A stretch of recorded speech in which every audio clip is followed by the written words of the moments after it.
আসসালামু আলাইকুম। এটা আমার চুটকু। আমার সন্তান সম বলবো কেন, আমার সন্তান আমাকে হঠাৎ করেই আমার জীবনে চলে আসে। ও অসুস্থ অবস্থায়, একদম ছোট ছিল। তখন ওকে আমি আমার কাছে নিয়ে এসেছিলাম। অনেক চেষ্টার পর ও সুস্থ হয়। শুধু সুস্থ নয়, আমার সবটা জুড়ে ও ছিল। আমার একাকিত্বের সঙ্গী, আমার ভালোবাসার সঙ্গী, আমার সঙ্গে খেলা করা, আমার মন খারাপ হলে আমার দুঃখ কষ্ট শুনতে চাওয়া, সব কিছু। কোথাও গেলে শুধু ভাবতাম ওকে রেখে কিভাবে যাব, ওকে কার কাছে রেখে যাব, কে ওকে আমার মতো করে আদর করে রাখবে। অনেক চিন্তা ছিল জীবনে। ওকে ছেড়ে কোথাও যেতেও পারতাম না। ঘর থেকে সামান্য বাইরে পা দিলে ও মামা করে চেঁচামেচি শুরু করে দিত। আমাকে ছেড়ে থাকতোই না। আমার কোলটা ওর বোধহয় সব থেকে ভালো থাকার জায়গা ছিল। আমার দোষে আজ ওকে আমি হারিয়েছি। দোষ ঠিক বলবো না, বলবো পরিস্থিতি। আমার পরিস্থিতি আজ ওকে আমার কাছ থেকে কেড়ে নিয়েছে। গত বছর রোজার মাসে হঠাৎ করেই সন্ধ্যা থেকে ইফতারির পর থেকে জানালার বাইরে ভীষণ একটা মামা কান্নার আওয়াজ। সেটা যেন থামতেই চায় না। রাত্রি 10:30। আমি ভাবলাম এতক্ষণ ধরে একটা বিড়াল কাঁদছে। বিড়ালের প্রতি আমার ভালোবাসা চিরকালের। থাকতে না পেরে বাইরে বেরিয়ে দেখি খুব ছোট্ট একটা বাচ্চা ছানা, হয়তো মেরে কেটে 15-20 দিনের হবে। তার পিছনটা পুরোই, দুটো পা, কোমরে এমন আঘাত লেগেছে, প্যারালাইজড মতো অবস্থা।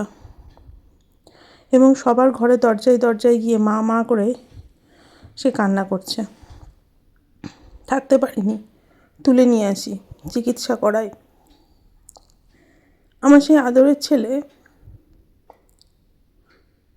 হাঁটতে শেখে, সুস্থ হয়ে যায়। 1 বছর আমার কাছে সুখে দুঃখে আদরে ভালোবাসায় বড় হয়।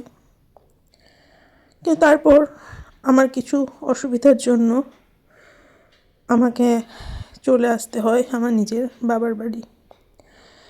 বাই দ্য ওয়ে, মাঝে আমার শ্বশুরবাড়ি বাবার বাড়ির মাঝে একটা বর্ডার রয়েছে, যে বর্ডার পার করে ওকে নিয়ে আসা সম্ভব ছিল না।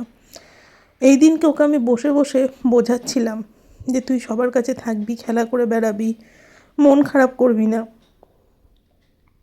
ও কিছু বিড়ালদের সাথে মিশে গিয়ে ভালোই ছিল,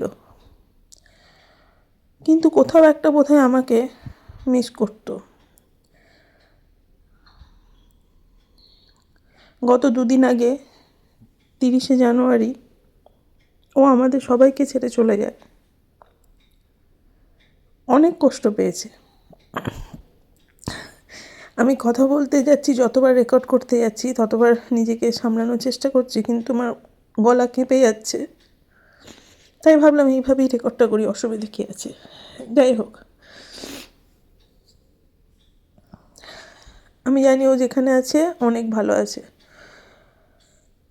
আমরা মানুষরা নিজেদের দরকারে ছেড়ে চলে আসি, ছেড়ে চলে এসেছিলাম, কিন্তু ও ছাড়তে পারেনি। শেষ মুহূর্তে ও মামা করে ডেকেছে। শেষ মুহূর্তে ভিডিও কলে আমার দিকে যেভাবে তাকিয়ে থেকেছে, সেই চোখের চাহনিটা আমি কোনো দিন ভুলতে পারবো না।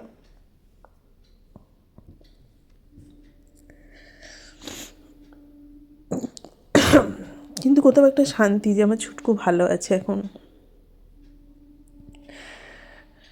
ও শুধু বিড়াল ছিল না, ও যেন মনের ভাব সুন্দরভাবে প্রকাশ করে দিত। রাগ দেখাতো, অভিমান করতো, আমার সাথে খেলা করতো, আমার একদম আদরের। আমি জানি চুটকু তুই যেখানে আছিস ভালো আছিস। এটা চুটকুর খেলার সঙ্গী। খেলার সঙ্গীটাও কিছুদিন আগেই মারা যায়। ও সবাইকে হারিয়ে যেন আরও ভেঙে পড়েছিল। তাই আমাদের সবাইকে একা করে দিয়েও চলে গেল। আমার এটা ভেবে কষ্ট হয় যে আর ওকে আমি কখনো দেখতে পাবো না। শেষবারের মতো হয়তো আর একবার কোলে নিয়ে আদরও করতে পারবো না। আবার এটা ভেবে নিজেকে বোঝাই যে ও যেখানে আছে খুব ভালো আছে, ওকে নিয়ে আর কারোর কোনো অভিযোগ থাকবে না। চুটকু, তুই যেখানেই থাকিস আমাকে ক্ষমা করে দিস, আমি বাধ্য ছিলাম তোকে ছেড়ে আসতে। I love you চুটকু।